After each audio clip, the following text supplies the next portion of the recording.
राष्ट्रीय इम्प्लीकेशन है और राष्ट्र की सुरक्षा से भी इम्प्लीकेशन है। और यह विषय राहुल गांधी के संबंध में है। गुलाम नबी आजाद, बाकी पूर्व कांग्रेसी नेताओं पर जो अडानी गांधी अपनी बात कहते हैं, उस पर मुझे कुछ नहीं कहना है, उनके बीच की बात है। लेकिन गुलाम नबी आजाद जो कांग्रेस में 50 साल तक रहे, केंद्रीय मंत्री रहे, जम्मू कश्मीर के मुख्यमंत्री रहे, विपक्ष के नेता रहे, कांग्रेस के महामंत्री रहे, और उन्होंने इंदिरा गांधी, राजीव गांधी जी, सोनिया गांधी जी सबों के साथ काम किया है। उन्होंने एक बहुत ही गंभीर आरोप लगाया है कि राहुल गांधी जब भी विदेश जाते हैं तो कई अनडिजायरेबल बिजनेसमैन से मिलते हैं। और गांधी परिवार के प्रति मेरा सम्मान है, लेकिन गांधी परिवार का कई व्यापारी घरानों से संबंध है। Mr. Ghulam Nabi Azad has clearly stated that whenever Mr. Rahul Gandhi goes abroad, he meets many undesirable businessmen.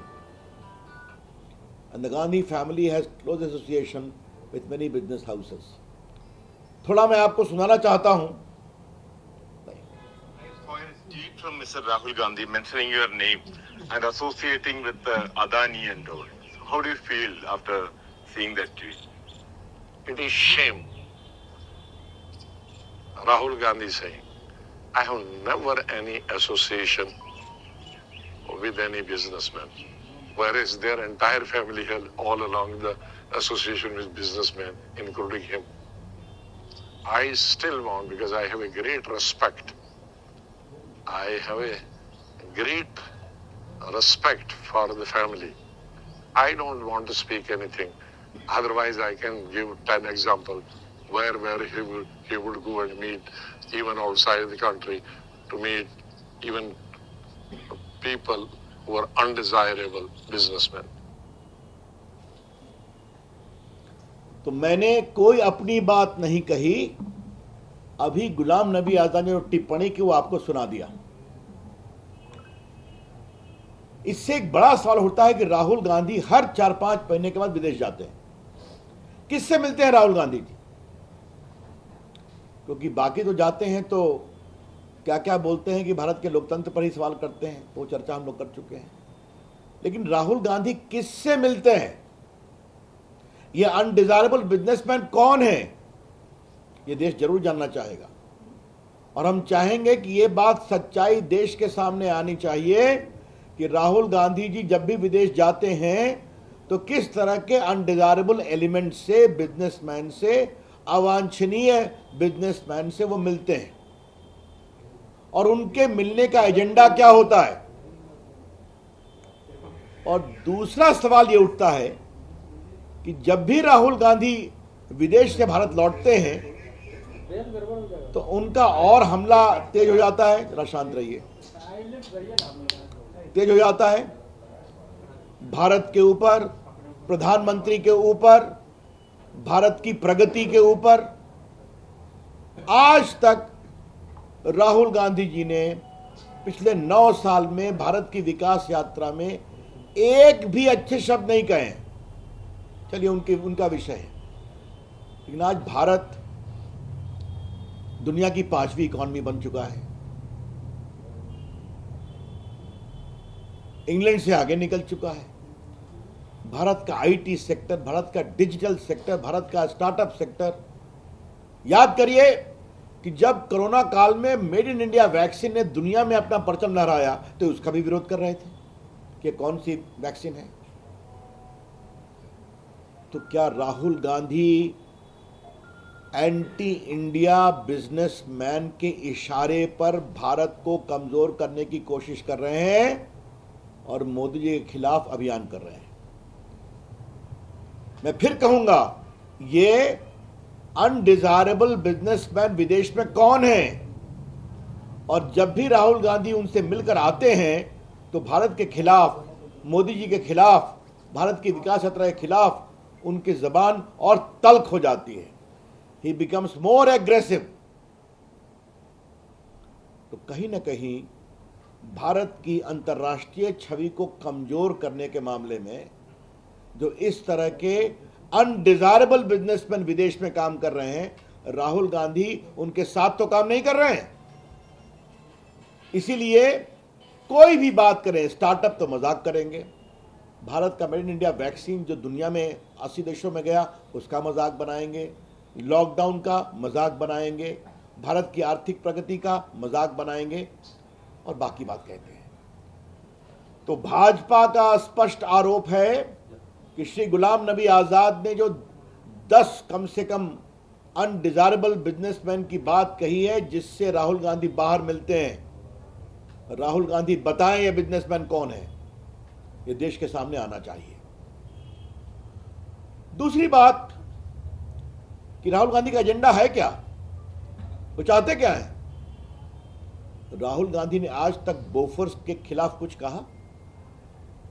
आज तक कोतरोकी को कैसे भगाया गया हिंदुस्तान से, और कोर्ट के आदेश के बावजूद तत्कालीन कानून मंत्री हंसराज भारद्वाज ने अपने लॉ अफसर को भेजकर लंदन में जो उनका डील का मनी छुड़वाया बैंक से जो सीज था, इस पर कुछ कहा क्या? राहुल गांधी ने नेशनल हेराल्ड केस में वो बेल पर हैं अपनी माताजी के साथ 5,000 करोड़, क्या लखनऊ, क्या चंडीगढ़, क्या मुंबई, क्या पटना, ये सारी प्रॉपर्टी जो नेशनल हेराल्ड ट्रस्ट की थी उसको उन्होंने फैमिली ट्रस्ट बना करके ले लिया और उनका सब लोन माफ कर दिया कांग्रेस पार्टी ने। और आज उनकी और उनकी माताजी का 76% उसमें स्टेक है।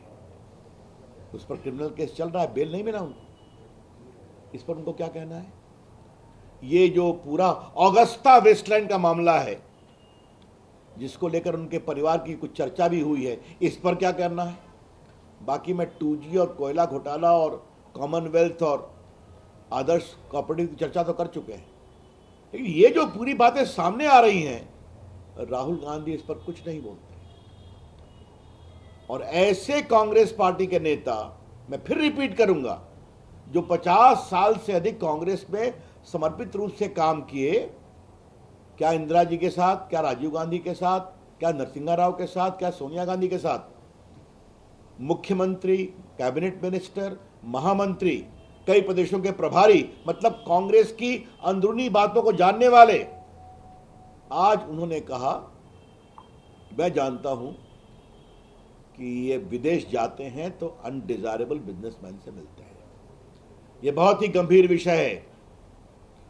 भारतीय जनता पार्टी अपेक्षा करेगी कि ये कौन से बिजनेसमैन इनको बताया जाए, राहुल गांधी उनसे क्या व्हीलिंग डीलिंग करते थे ये भी बताया जाए, और क्या भारत के विकास की प्रगति की यात्रा को कमजोर करने में राहुल गांधी की यही भूमिका है। उनसे षड्यंत्र करके मिलकर आते थे और हमला करते थे।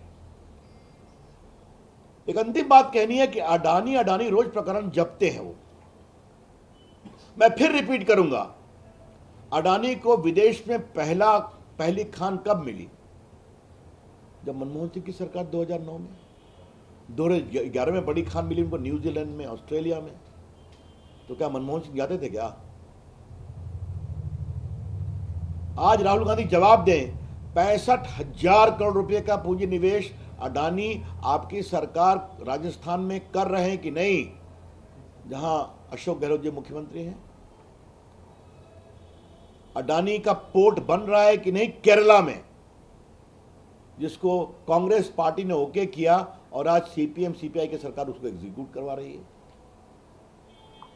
अडानी को कोयला खदान का एक्सपेंशन छत्तीसगढ़ की कांग्रेस सरकार ने दिया या नहीं दिया? और बाकी बंगाल में भी 15,000 करोड़ का पूंजी निवेश हो रहा है। तो राहुल गांधी कुछ नहीं बोलते हैं इस पर, आज तक जवाब नहीं देते हैं, और खाली झूठ बातें करना, बेबुनियाद आरोप लगाना उनकी फितरत बन गई है। इसके बहुत भर्त्सना करते हैं। लेकिन राहुल गांधी जी, आज आपके खिलाफ आरोप आपकी पार्टी के एक 50 साल के कर्मठ नेता ने लगाई है कि आप विदेश में अनडिजायरेबल बिजनेसमैन से मिलते हैं और मिलकर जब हिंदुस्तान आते हैं तो भारत के खिलाफ, सरकार के खिलाफ आपका स्वर और आक्रामक होता है, गलत बयानी और झूठ के साथ। आज इसका जवाब आपको देना पड़ेगा। मैं राहुल गांधी की इस पूरे आचरण की बहुत भर्त्सना करता हूं और आज जिम्मेवार स्रोत से इसके प्रमाण मिले हैं कि राहुल गांधी भारत विरोधी ताकतों के खिलाफ के साथ विदेश में काफी सक्रिय रहते हैं। कांग्रेस पार्टी को लेकर एक बड़ी अजीब स्थिति भी है कि सचिन पायलट अपनी ही सरकार के खिलाफ धरने पर बैठने जा रहे हैं। अब ये सब आप उनसे बात करिए ना, उनकी कांग्रेस पार्टी संभलती नहीं। सर राहुल गांधी अभी हार गए पूरे नॉर्थ ईस्ट में, छोड़िए इस बात को।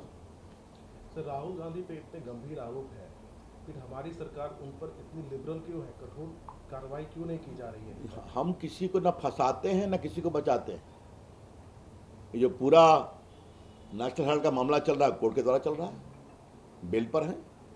ये ईडी हो या सीबीआई हो, सारी इंक्वायरी हो रही है ना, तो सारे पैसे आ रहे हैं ना। दमाशी के खिलाफ भी तो वो भी बेल पर है ना, तो ये सारा एविडेंस पर बेस्ड है। लेकिन फिर कह रहा हूं, आज की टिप्पणी क्यों महत्वपूर्ण है कि एक ऐसे व्यक्ति ने आरोप लगाया है जो 50 साल तक कांग्रेस का एक बहुत ही वरिष्ठ नेता रहा है।